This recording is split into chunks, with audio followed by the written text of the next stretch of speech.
Parliament for Kisii on the tragic death of Sylvia Kimonto and the escalating cases of gender-based violence. I want to start, and the member in particular wanted to know circumstances that led to the killing of Miss Sylvia Kimonto and how the suspect accessed the victim's room at the university, and the status of investigation and the action being taken to prosecute the perpetrators, and the immediate and long-term measures put in place within the institution of higher learning to guarantee the safety of students, particularly female students who remain disproportionately vulnerable. Honorable Speaker, I state as follows. In September 2024, Eric Mutinda Philip, the suspect, and the Sylvia Kimonto, the deceased, were both admitted to Multimedia University of Kenya to pursue a degree program in electronic engineering and the mathematics for computer sciences, respectively. The two became friends and developed an intimate relationship. However, on February same year, their relationship deteriorated, leading to separation. On the 28th March, Eric Mutinda traveled to his sister's residence in Kasarani sub-county for a long weekend visit, where he stayed until 30th March. Upon return, he proceeded to his room in Block E, hostel room 301, where he found his two roommates. While preparing for a scheduled hiking trip to Ololua picnic site, Eric realized he was missing a chest bag that he needed for the trip. In search of the bag, he went to Sylvia Kimonto's room, room 90, located in Block B. At the same, Sylvia was alone doing laundry since her roommate, Abigail Salama, had gone to church outside the university. During this encounter, Eric attempted to reconcile with her, urging her to resolve the issue that had led to their breakup. Despite his persistent efforts, Sylvia's family declined to rekindle the relationship. The situation escalated into a heated argument, and the suspect strangled Sylvia, resulting in her death. He then placed the body into a green media-sized suitcase belonging to the deceased and moved the suitcase to his own room. Later that day, he dumped the body in a rooftop water reservoir tank on the Block B. Honorable Speaker, on the status of investigation, Ms. Sylvia Ayaya reported the disappearance of her daughter on the 1st April at Langata Police Station, VIDE or bin number 3114 of 2025. Ms. Ayaya revealed that in her search for Sylvia, she had visited the university and checked her daughter's hostel room. While there, she tried to reach out Eric Mutinda, hoping he could shed the light on Sylvia's last known movement. However, the suspect refused to disclose any information. On the 2nd April, the university security team conducted a search within the campus. During the search, they discovered a body dumped inside a rooftop reservoir tank at Block B hostel. The university's management immediately reported the matter to the DCI Langata. At about 6, a team of officers from the DCI homicide and the DCI headquarters crime scene investigation, the Nairobi area, responded to the scene. The key evidence was collected from the scene, and upon examination, the body was positively identified as that of the Sylvia. The suspect then attended a church service at Jesus is Alive Ministries in Nairobi and gave Sylvia's mobile phone as an offering, after which he traveled to his family rural home in Sultan Hamud Township, Makueni. While at his rural home in a company of his father and mother, news came out in national television about the discovery of a body within Multimedia University rooftop reservoir tank, and it was at this point when he confessed how he killed the deceased before dumping the body in a water tank. Subsequently, his parents escorted him to Sultan Hamud Police Station, where he was booked under bin number 444, 2025. The DCI homicide detectives collected the suspect from Sultan Hamud Police Station. During the interrogation, he confessed to the murder and also led investigators to the church where he had given the Sylvia's mobile phone as an offering. DNA samples from both the suspect and the deceased were submitted to the government chemist for forensic analysis. And on the 8th, the postmortem was conducted by the chief government pathologist, Dr. Johnson Odur, which revealed that the cause of death was asphyxia due to litigation ligature strangulation along the blunt force injury to the head. Investigation established that Eric Mutinda acted alone with the motive identified as a relationship-related dispute. He was subsequently transferred to Capitol Hill Police Station and later presented before Kibera Law Court for a miscellaneous application. The court granted 21 days custodial order to allow the completion of the investigation. The DCI homicide team is working in close collaboration with the Office of the DPP to ensure appropriate charges are preferred on the suspect. The matter is scheduled for mention on the 28th April 2025, when the suspect, Eric Mutinda, will be formally charged with the offense of murder, contrary to Section 203, as read together with Section 204 of the Penal Code. And I think that should be sufficient, Honorable Speaker. Thank you. Honorable Donya, this matter appears to be a homicide case already before court. So you should tread carefully so that what you say and ask now does not prejudice the criminal proceedings before court. You might seek a clarification if you wish. With that, I did media law, and what the chair has said is very correct. I've been following on the matter. This time, the statement has really has been captured very well. I appreciate that response, Mr. Speaker, and if you could allow me, people don't know the direct line for gender-based violence. Sometimes they want to report, they don't know the number. So if I can share the number, Mr. Speaker, it can help. And if also them, they expedite on acting on GBV matters. The number is 1195. Simple, and it works. Thank you, Mr. Speaker. Thank you, Honorable Donya. Chair Housing and Chair National Cohesion, you'll give your responses tomorrow at 2:30. Honorable Joseph Tonui is in the House. You'll get your response, Honorable Member, tomorrow afternoon. Abdul Haro, you'll get your response tomorrow afternoon.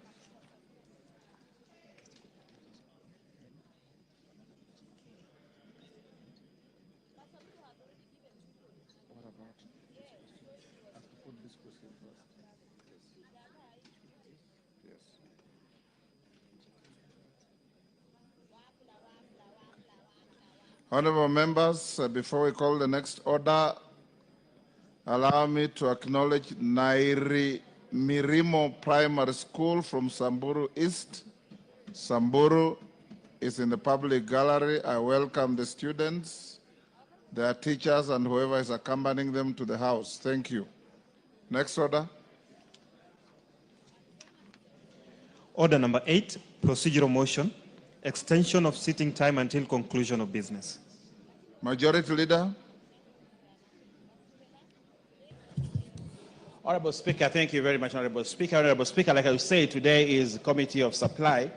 And because of that, Honorable Speaker, I beg that pursuant to Standing Order 33A, this House orders that should the time appointed for adjournment of the House be reached before conclusion of business under Order number 10, the sitting shall stand extended until conclusion of the business appearing under Order number 10. That is Committee of Supply. Honorable Speaker, this is one of those prime duties that we must conduct as a House. Honorable Speaker, if you allow Honorable Senior Ojwang. Order, Honorable Ojwang. Ojwang. Member for Waraka. Yes, Senior. Yes. That is better. Yes, and this is his forte. He loves this Committee of Supply. So we have that today. So prepare your guns on this, Honorable Speaker. This is very important debate. This is very important work that we do. Budget cannot be budget without Committee of Supply.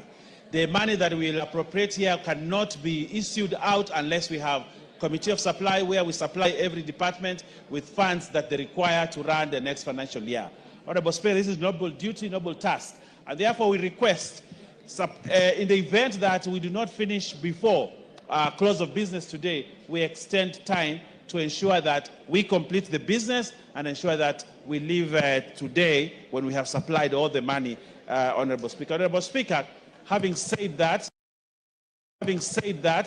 I know the Honorable Millie Odhiambo is one who participates very much in this debate, and therefore I'll request her to second me on approving the procedural motion to extend time of sitting until conclusion of the debate.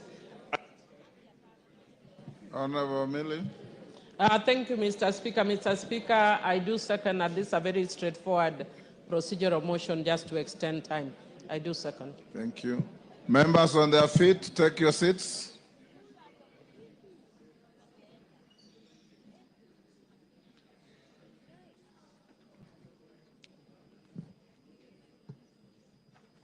Order.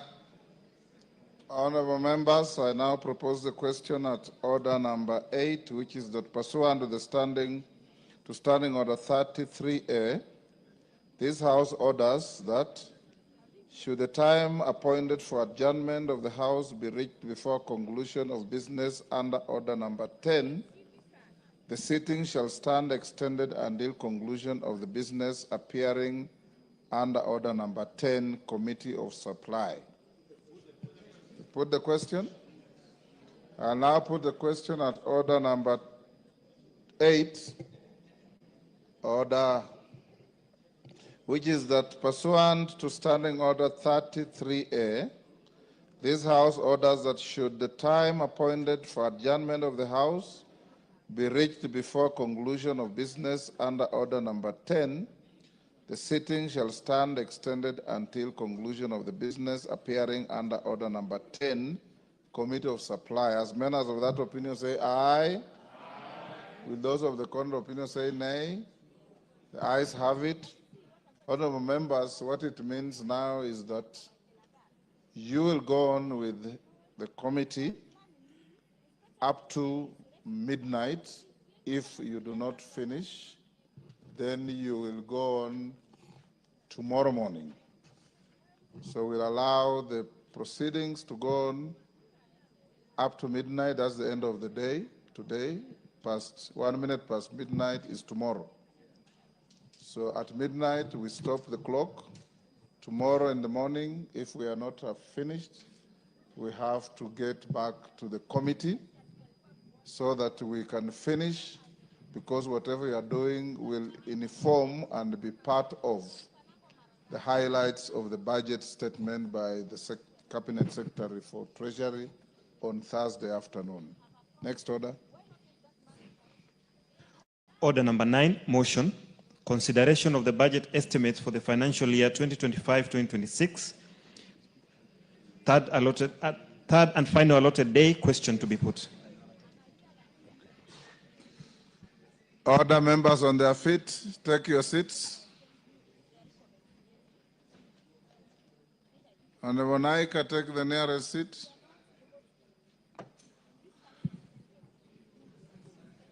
Order, Honorable Wako, take your seat.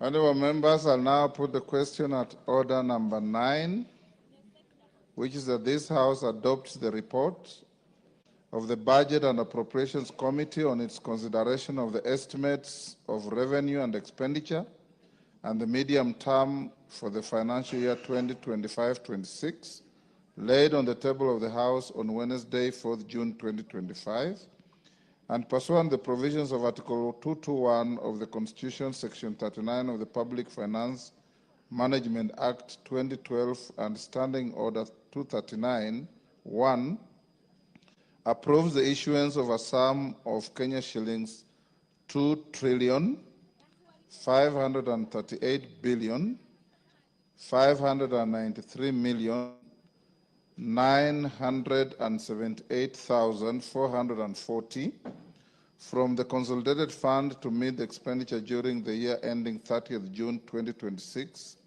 in respect of the votes contained in the first schedule, subject to paragraph 3, Committee of Supply.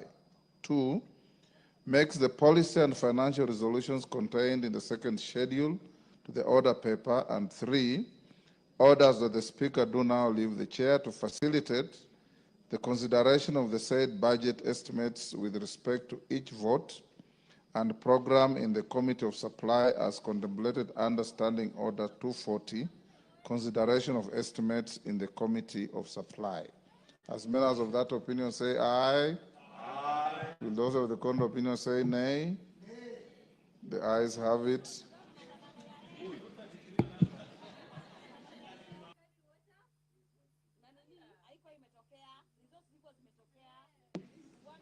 Honorable GK. Okay.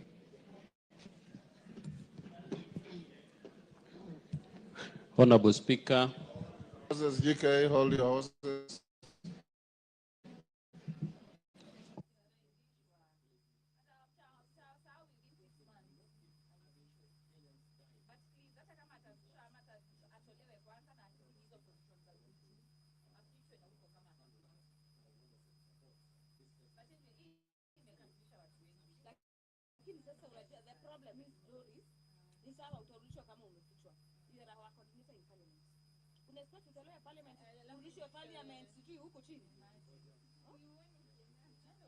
Not necessary, to not even sit well with you. Ati wewe ni coordinator alafu unatolewa ukikuja unaanza kuambiwa ni position gani iko chini huku.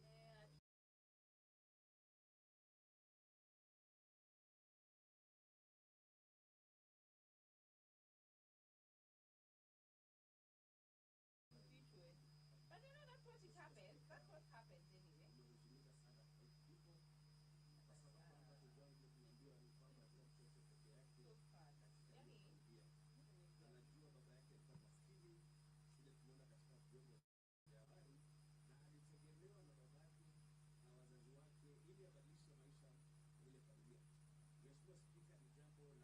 Next order. Order number 10, Committee of Supply. Order, honorable members, will you be upstanding?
Honorable members, we are now in the Committee of Supply on the budget estimates for the financial year 2025-2026.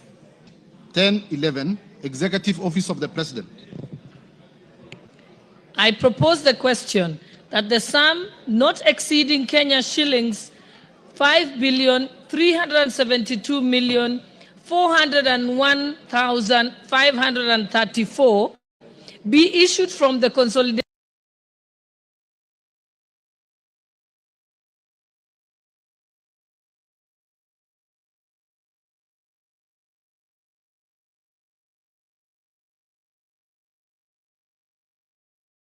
fund to complete the sum necessary to meet the recurrent and development expenditure during the year ending 30th June 2026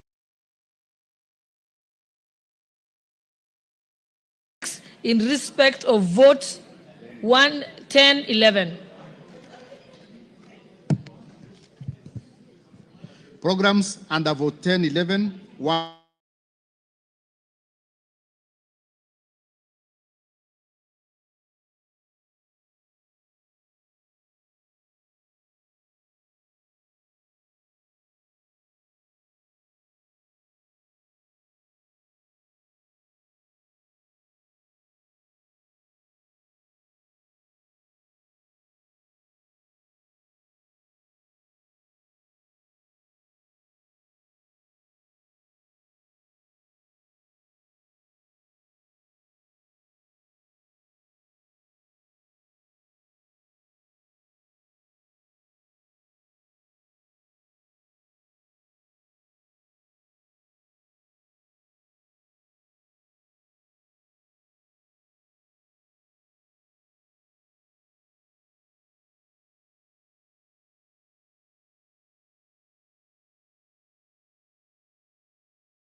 And And actually, Honorable Chair, when you compare the monies in this vote, in the current office holder, versus the money that was allocated in the previous office holder, it's actually less by almost 30%. Yeah? So I just ask members to be objective. Let's not bring politics into this. We all know the office holder is not the first one in this office, and the money is allocated there for the good use of the country. Honorable Atandi, proceed. Yes. Let's allow Thank you, Honorable Speaker. Atandi first to answer. Honorable Speaker, let me first of all say that the budgets under this vote, we have really rationalized this vote. If you remember, Madam Speaker, the previous holder used to have 5 billion under this vote, under this office. And today we are having only about 3 billion. Honorable Speaker, Madam Chair, this is a constitutional office. The Deputy President of the Republic of Kenya is an office that is assisting the President to run the country. It is not an office where somebody is spending money without work. And this is the person who assists the President to manage the affairs of the country, Honorable Speaker. So this vote is justified, and in fact, the office requires even more. We had to rationalize this vote to in line with the revenue projections that we are having at the moment. Thank you. Honorable members, I now put the question that the programs under the vote 10-12 as read out and sums allocated in the schedule be approved.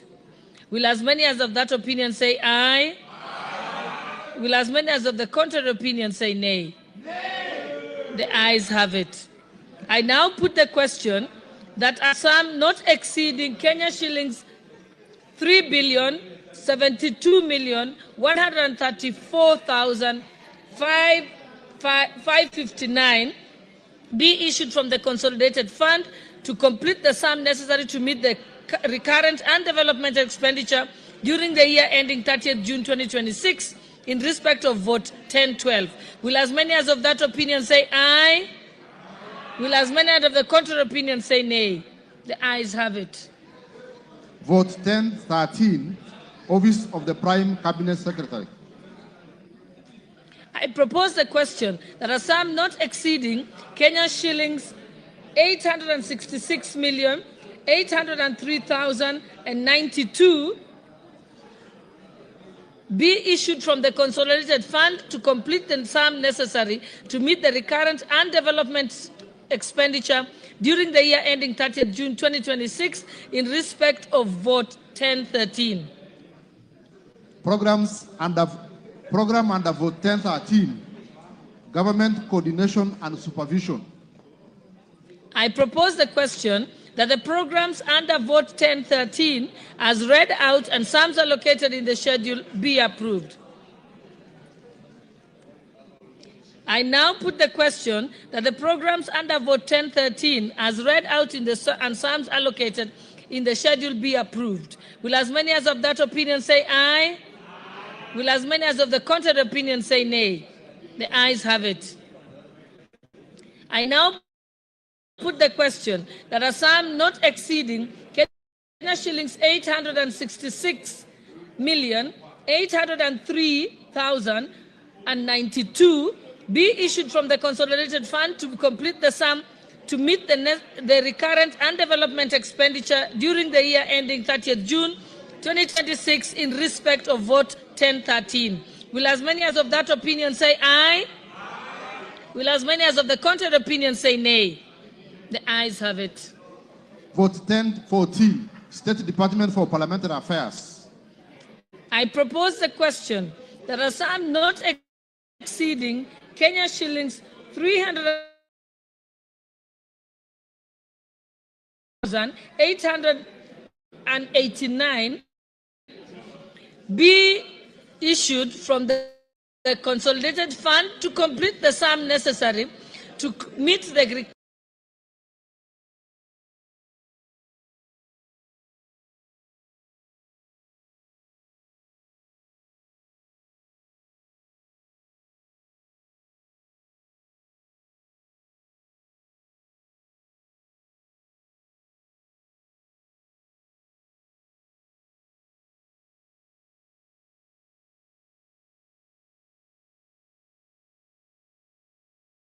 current and development expenditure during the year ending 30th June 2026 in respect of vote 1014. Programs under vote 1014. 1. Parliamentary liaison and legislative affairs. 2. Policy coordination and strategy. And 3. General administration planning and support services. I propose the question that the programs under vote 1014 as read out and sums allocated in the schedule be approved. I now put the question. Honorable Makali. Yeah, thank you so much, Madam Chairperson. What I was saying, Madam Chairperson, if you listen to what the programs are, and these are the issues we are raising, Madam Chair. Coordination, administration. We are saying even as we do this, we could do better in terms of prioritization. I don't think some of these things, really, Madam Chair, will not make a lot of sense to a country where we are facing serious challenges in terms of health and education, even as we support. Honorable Lawunda. Chair, I find the programs under this vote extremely interesting, and more so to say, Honorable Chair, they actually contravene the Constitution of Kenya. I mean, Article 95 all the way provides that the work of Parliament belongs to members of Parliament. So what else are we doing here in this particular office? What kind of legislation? Yet all the bills that come in this house are under the majority leader. These are duplication and a terrible waste of national resources that could be better used to solve the myriad of problems that we have in this country. Thank you, Honorable Chair. Yes, Honorable Wowen Baya. You know, Honorable Oundo, Professor, needs to be educated on how a bill starts. The office that is mandated with liaising with Parliament, you know, the bill bears the name of the majority leader. But the majority leader just has the mandate to table it here. But there's a whole process that starts from cabinet, that starts from many ministries and all that before it's traversed, and resources are required and resources are needed for it to become a bill to be tabled in this house. So, Honorable Speaker, even the bill that we are looking at now has not been authored or done by it's a whole process. So, Honorable Oundo, please step down the politics, look at the national agenda, look at the whole country, and let's move forward instead of raising mundane issues on an important issue called supply. Supply, Honorable Speaker, and I want to educate my brother, supply is supply. We will do it. Come and question the budget. Let's handle the supply. I put the question that the programs under the vote 1014 as read out and sums allocated in the schedule be approved. Will as many as of that opinion say aye? Will as many as of the contrary opinion say nay? The ayes have it. I now put the question that the sum not exceeding 363,508,889 be issued from the consolidated fund to complete the sum necessary to meet the recurrent and development expenditure during the year ending 30th June 2026 in respect of vote 1014. Will as many as of that opinion say aye? Will as many as of the contrary opinion say nay? The ayes have it. Vote 1015, State Department for Performance and Delivery Management. I propose the question that a sum not exceeding Kenya shillings 701,404,489 be issued from the consolidated fund to complete the sum necessary to meet the recurrent and development expenditure during the year ending 30th June 2026 in respect of vote 1015. Programs under vote 1015. 1. Public Service Performance Management. 2. General Administration Planning and Support Services.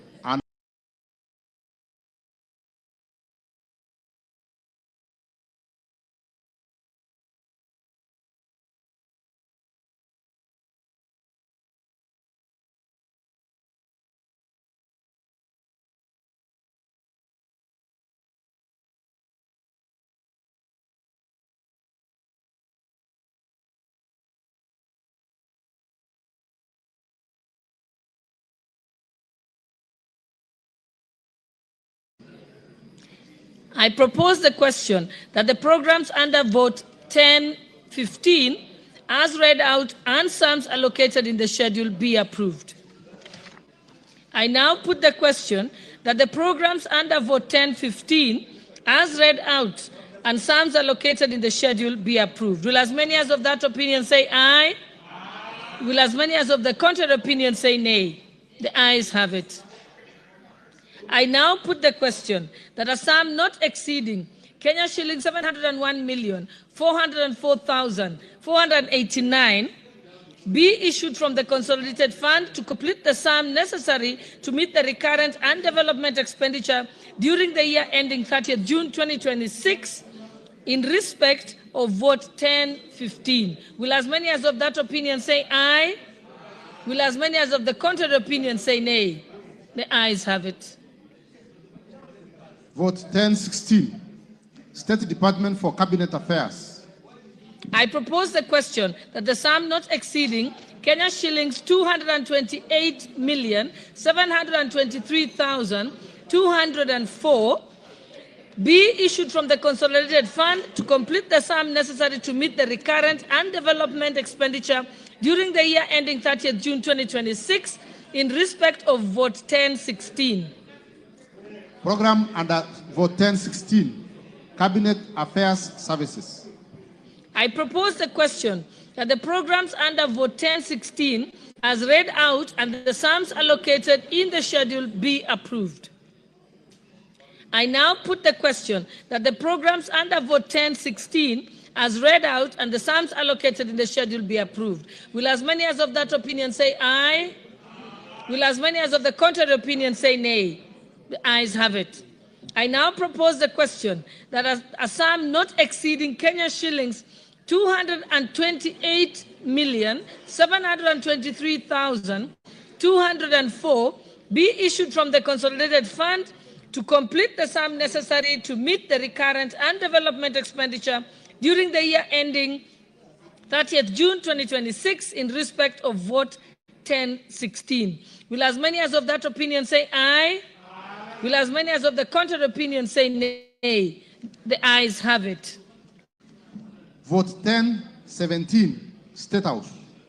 I propose the question that a sum not exceeding Kenya shillings 8,578,908,099 be issued from the consolidated fund to complete the sum necessary to meet the recurrent and development expenditure during the year ending 30th June 2026 in respect of vote 1017. Program under vote 1017, State House Affairs. I propose the question that the programs under vote 1017 as read out and sums allocated in the schedule be approved. Honorable Mbui.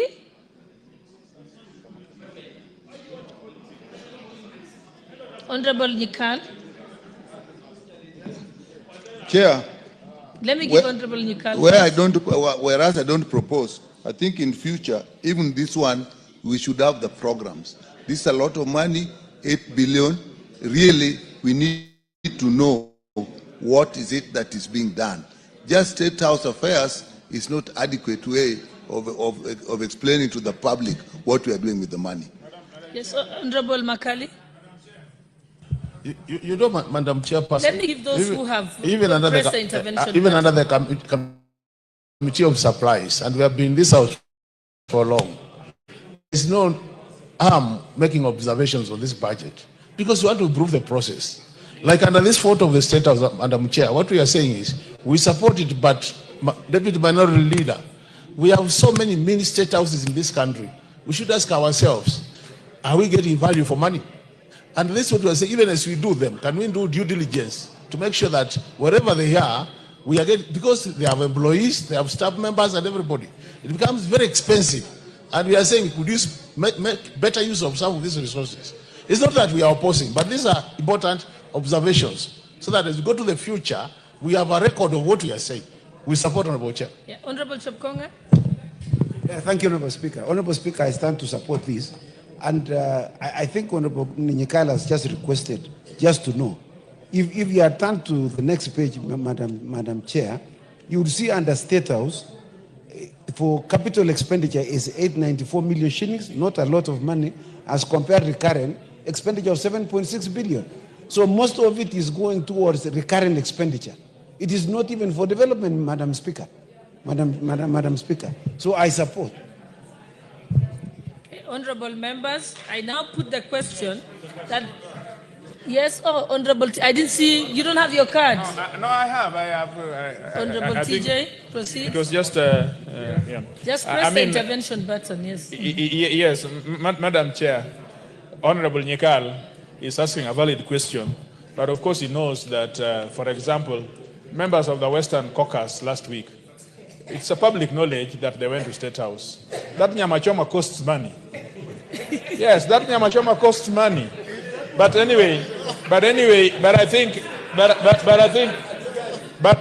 think Honorable Nyekal is asking a valid question that can this all nyamachomas be costed so that we know that nyamachoma is so much and chicken is so much and ugali is so much so that we have a program-based budget. Thank you, honorable members. Honorable Launda. Yeah. Chair, again, let's be very clear. Honorable Bayer has misled the country. The budget's being made now. The other time was just a committee report. So allow us to highlight what we think are areas of points of concern. While I accept that the presidency needs to run and function so that the country remains united, but combined the two, Honorable Chair, the Deputy President and the President having recurrent expenditure of close to 11 billion looks obscene in a situation where we have tight physical environment. I hope those who are in charge will save some of that money so that when, as TJ says, we are given enough nyamachoma and tea whenever we visit State House. Thank you, Honorable Speaker. Honorable members, I now put the question that the programs under Vote 1017, as read out and sums allocated in the schedule, be approved. Honorable, will as many as of that opinion say aye? Will as many as of the contrary opinion say nay? The ayes have it. I now put the question that sum not exceeding Kenya shillings 8,578 million issued from the consolidated fund to complete the sum necessary to meet the recurrent and development expenditure during the year ending 30th June 2026 in respect of Vote 1017. Will as many as of the opinion say nay? The ayes have it. Vote 1018, State Department for National Government Coordination. I propose the question that the sum not exceeding Kenya shillings 244,266,125 be issued from the consolidated fund to complete the sum necessary to meet the recurrent and development expenditure during the year ending 30th June 2026 in respect of Vote 1018. Program under Vote 1018, Government Coordination and Supervision. I propose the question that the programs under Vote 1018 as read out and sums allocated in the schedule be approved. I now put the question that the programs under Vote 1018 as read out and sums allocated in the schedule be approved. Will as many as of that opinion say aye? Will as many as of the contrary opinion say nay? The ayes have it. I now put the question that a sum not exceeding Kenya shillings 244,266,125 be issued from the consolidated fund to complete the sum necessary to meet the recurrent and development expenditure during the year ending 30th June 2026 in respect of Vote 1018. Will as many as of that opinion say aye? Will as many as of the contrary opinion say nay? The ayes have it. Vote 1023, State Department for Correctional Services. I propose the question that a sum not exceeding Kenya shillings 22,344,709,5 553 be issued from the consolidated fund to complete the sum necessary to meet the recurrent and development expenditure during the year ending 30th June 2026 in respect of vote 1024. This is?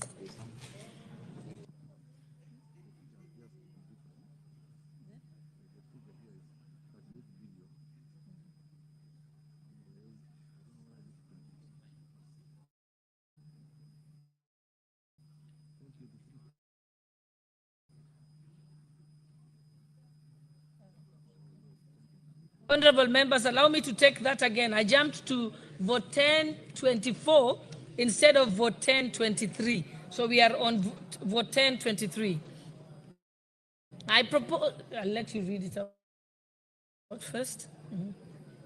Vote 1023, State Department for Correctional Services. I propose the question that a sum not exceeding Kenya shillings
$38,108,310,239, the recurrent and development